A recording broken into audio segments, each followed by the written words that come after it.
بسم الله الرحمن الرحيم. الرحمن علم القرآن، خلق الإنسان علمه البيان. الشمس والقمر بحسبان، والنجم والشجر يسجدان. والسماء رفعها ووضع الميزان، ألا تطغوا في الميزان، وأقيموا الوزن بالقسط ولا تخسروا الميزان. والأرض وضعها للأنام، فيها فاكهة والنخل ذات الأكمام، والحب ذو العصف والريحان. فبأي آلاء ربكما تكذبان؟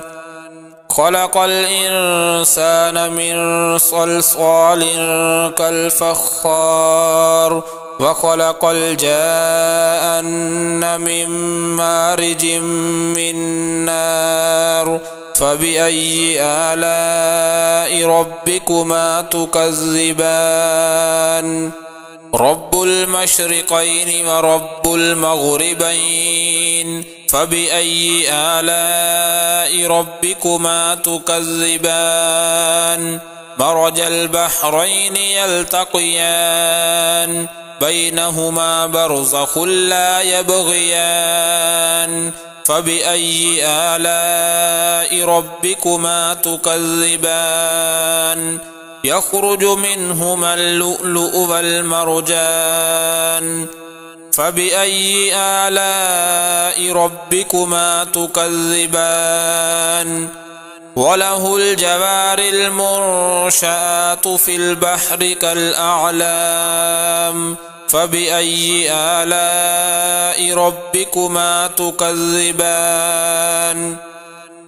كل من عليها فان، ويبقى وجه ربك ذو الجلال والإكرام. فبأي آلاء ربكما تكذبان؟ يسأله من في السماوات والأرض، كل يوم هو في شأن. فبأي آلاء ربكما تكذبان؟ سنفرغ لكم أيها الثقلان. فبأي آلاء ربكما تكذبان؟ يا معشر الجن والإنس إن استطعتم أن تنفذوا من أقطار السماوات والأرض فانفذوا، لا تنفذون إلا بسلطان. فبأي آلاء ربكما تكذبان؟ يرسل عليكما شواظ من نار ونحاس فلا تنتصران. فبأي آلاء ربكما تكذبان؟ فإذا انشقت السماء فكانت وردة كالدهان. فبأي آلاء ربكما تكذبان؟ فيومئذ لا يسأل عن ذنبه إنس ولا جان. فبأي آلاء ربكما تكذبان؟ يعرف المجرمون بسيماهم فيؤخذ بالنواصي والأقدام.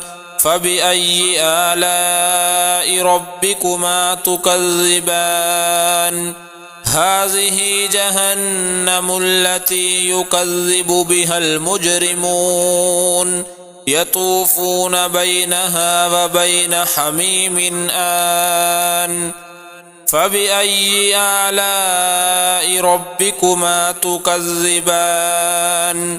ولمن خاف مقام ربه جنتان، فبأي آلاء ربكما تكذبان ذواتا أفنان فبأي آلاء ربكما تكذبان فيهما عينان تجريان فبأي آلاء ربكما تكذبان فيهما من كل فاكهة زوجان فبأي آلاء ربكما تكذبان متكئين على فرش بطائنها من استبرق وجنى الجنتين دان فبأي آلاء ربكما تكذبان فيهن قاصرات الطرف لم يطمثهن إنس قبلهم ولا جان فبأي آلاء ربكما تكذبان كأنهن الياقوت والمرجان فبأي آلاء ربكما تكذبان هل جزاء الإحسان إلا الإحسان فبأي آلاء ربكما تكذبان ومن دونهما جنتان فبأي آلاء ربكما تكذبان مدهامتان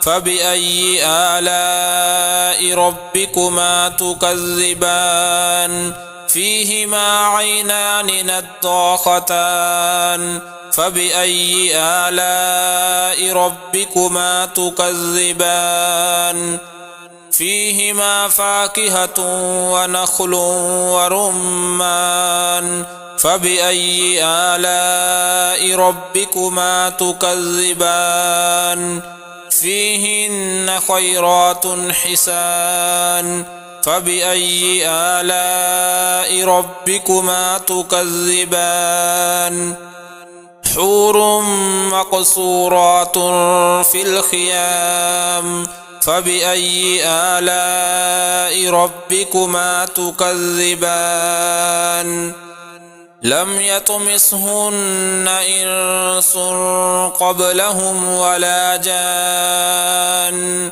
فبأي آلاء ربكما تكذبان متكئين على رفرف خضر وعبقري حسان فبأي آلاء ربكما تكذبان تبارك اسم ربك ذي الجلال والإكرام